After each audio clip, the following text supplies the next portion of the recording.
All right.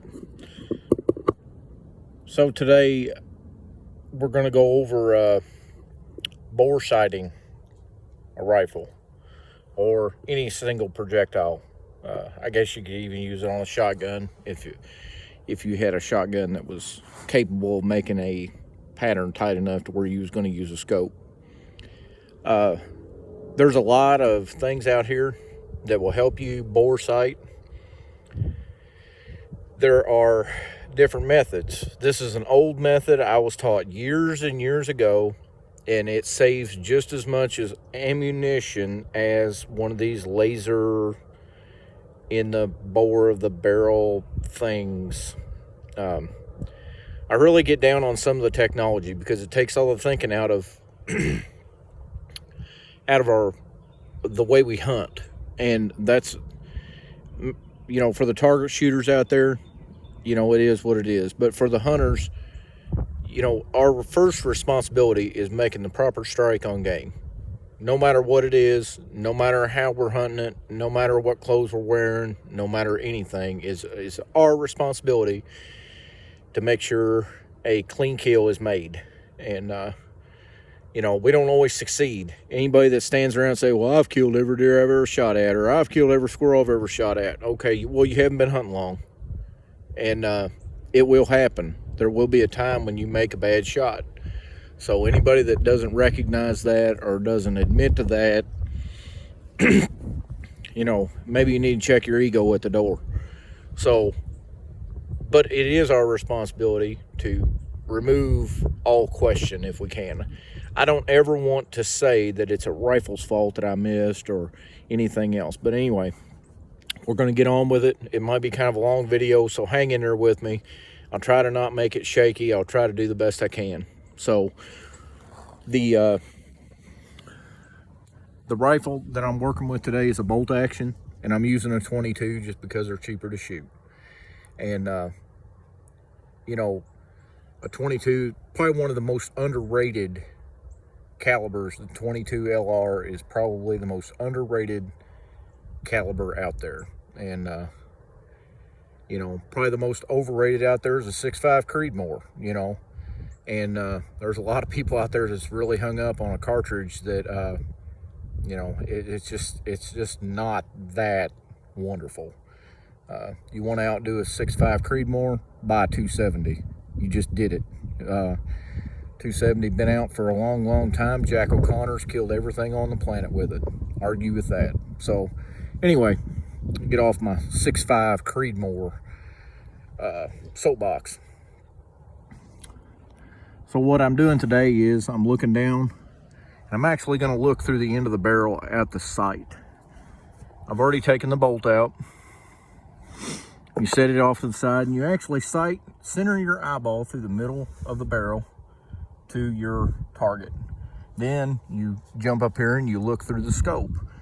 And you get them to kind of match. You get it to where whatever your target is in the center of the bore, and your scope is on the target. 20 yards, fire one shot. That's all you need. And then you can start adjusting from there. You're not going to waste a lot of ammo. The more you do it, the better you get at it. Like so many things in this life. So we're going to fire one shot. It's already, this scope has already been zeroed, and I'm not touching it because it is on. And another little thing I do on my rifles might help you all out. I label them with what they're zeroed with. And that way I don't have to worry about, what ammo I'm using. I can look on my scope.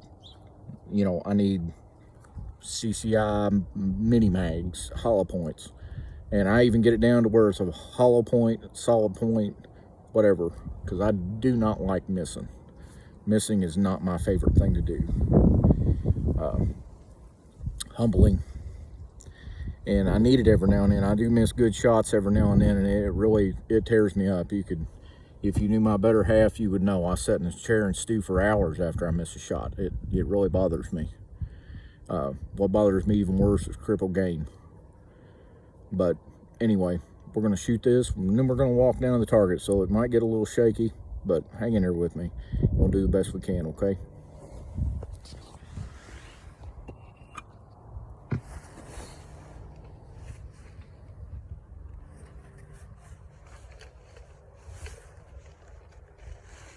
I'll find my magazine. Not a clip.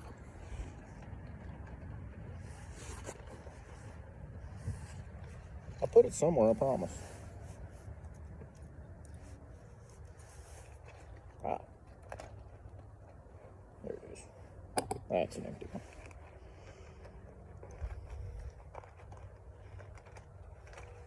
Okay. 5 shots. I'm gonna go ahead and make a group of 5 shots, just because I can. All right. And we're going for the dot on the upper left.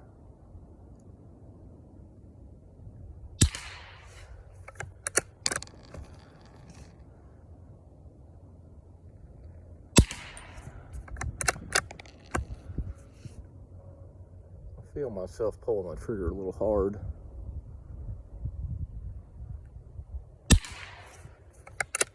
And I've had a lot of caffeine today, so my shots are not going to be one on top of the other.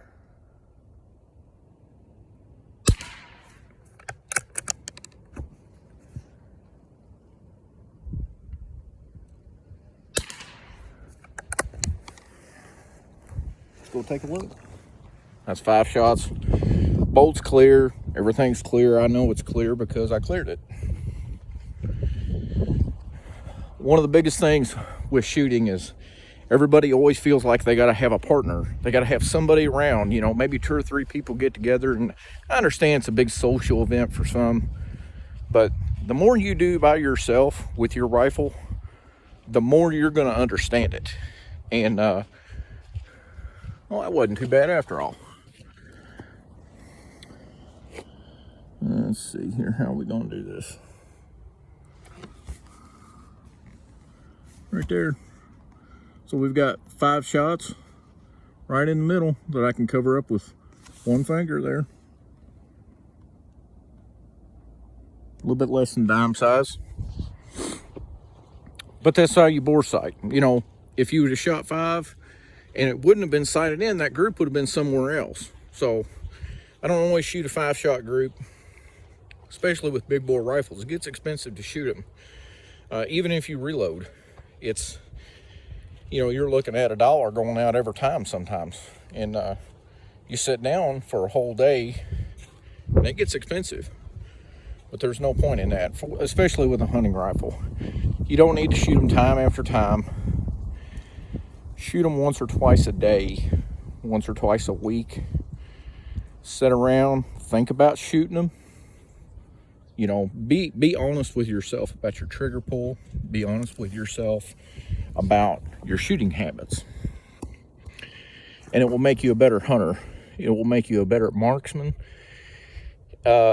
I just don't know of anything bad that could happen. Make sure you got a backstop when you're at your range. You know, I've got an old place here. It shoots directly down into a sinkhole. So there's no harm, no foul here. One thing I do, because some of my targets are kind of big, I walk behind them every time before I shoot. You never know where people are nowadays. Be careful. Use your brains. Exercise good judgment. Now, if you don't have a bolt action rifle, I'm just going to tell you how to do this rather than walk you through step by step. You come up to maybe 10 yards away. You go ahead and install your scope, and you can actually sight down the barrel just like you do a shotgun. If any of you are familiar with point shooting, I know a gentleman down the road. He rarely ever opens or closes one eye when he shoots a shotgun. He sights down the barrel, and he is extremely proficient with a shotgun. You can do the same thing with a rifle. Off of the steady bench, you can sight down your rifle barrel, and you can see if you're close without moving the gun and without putting your head on the rifle itself. Look through the scope and see how close you are. You know, at like 10 yards, make one shot, make an adjustment from there, and go on about your business.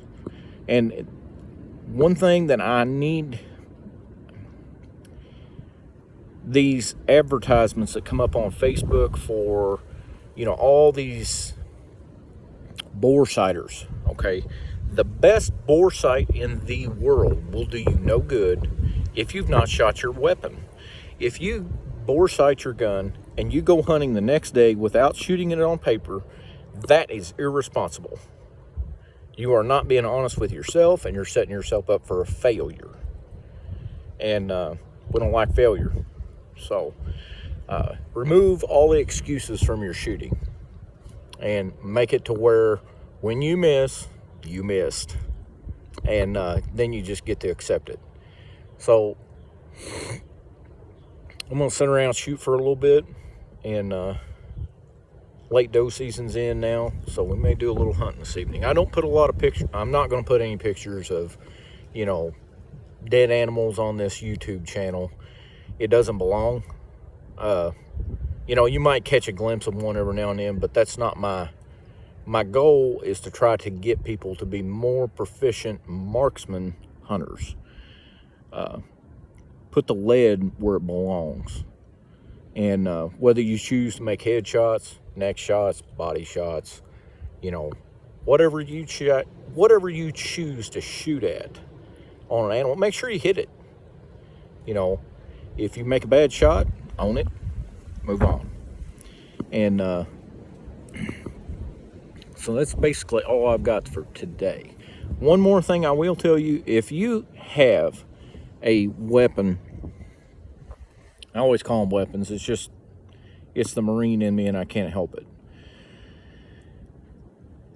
If you're reading on the box and you read on that box of ammunition for that firearm, and it says 0 at 50 yards, 2 inches low at 150. I'm just using that for an example. If you don't shoot your rifle at 150, then you've already lost. If you intend on taking an animal at 150 yards and you don't shoot your gun in at 50 yards, or I'm sorry, 150, okay, then you are setting yourself up for a failure. And I don't like that. I don't like not knowing. Most of my deer rifles and stuff, I have shot them past what I intend on shooting. Now, a little spin-off rabbit trail off that statement is, if the maximum range of a rifle is advertised at, say, 1,000 yards, just using 1,000 yards for a number, the actual effective range of that rifle is probably around 500. So don't take it as, whatever's on the box is what my rifle does. That is not the case. I have had rifles that sling them high, and if you're running an AR platform in a straight wall cartridge, which I have no love for at all, I don't care for the straight wall fad thing that's going on. It's right up there with the 6.5 Creedmoor to me. It's a fad. These are cartridges that are far and away and above overly advertised. Okay? If it says, I got so mad I didn't know what I was doing then. Not really. I just forget a lot. But if you have a straight wall cartridge in an AR platform, it is not going to produce the same results as a bolt gun. Okay? You're losing. And while that's not necessarily a bad thing, okay, if you've got I think they call them 450 Bushmasters. I don't even know all the nomenclature of some of these. I just know what I've seen.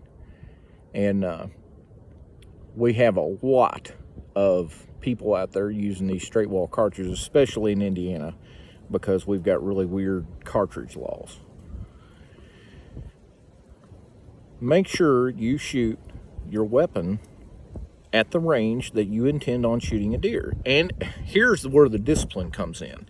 If you see a deer past where you have shot your rifle, then you have to think about that. And none of us are alone in this. We've all done things past, you know, and we've all paid for it. If you've hunted for 20 years or 10 years, you have paid for not doing something.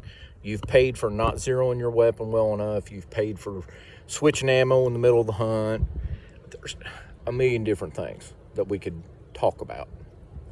But at the end of the day, we are responsible for making a clean, ethical kill. Now, that gets decided by the hunter on what that is. And if you don't, then you'll pay. You pay for it. And that, unfortunately, it's not the hunter that pays for it, it's the injured animal. So that's what I'm out to do. And, you know, please don't take this personally. Just try to learn. Let's not be babies about things, okay? We've all injured animals and not gotten them, and it sucks a lot. And there's no points, okay? And I mean, you'll hear people talk about, man, I knocked that deer down and we tracked him and blah, blah, blah, and man, better luck next time. I'm sure he made it. Well, I'm sure he didn't, because we have coyotes. That's their nature's cleanup crew. Okay, if you injure an animal, their time is limited. Okay, and that's just the way it is. That's nature. That's not our decision. That's nature. But that's why we have coyotes that whenever we go to skin them and flesh them out, they're actually fat. So that's a lot of the reason for that, because they get a lot of free meals.